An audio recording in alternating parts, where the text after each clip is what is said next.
Alright, binabakay na nila sir yung unit nilang ilalabas ngayong araw. Ayan, di ba? Solid na po yan.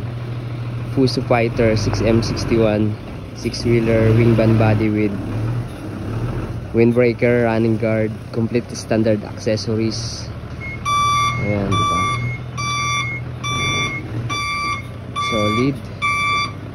Ayan, may back horn, backlight, complete standard accessories na po yan. Brand new battery kahit surplus Japan. As is condition, may plaka na nakarehistro.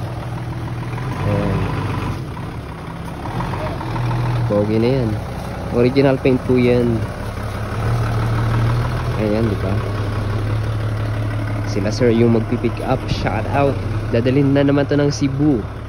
Ayan, Cebu na naman yung dala nito. Ayan, di ba? Pogi.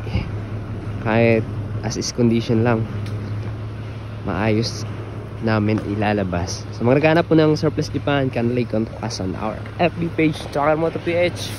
Ayan, don't forget to follow our FB page.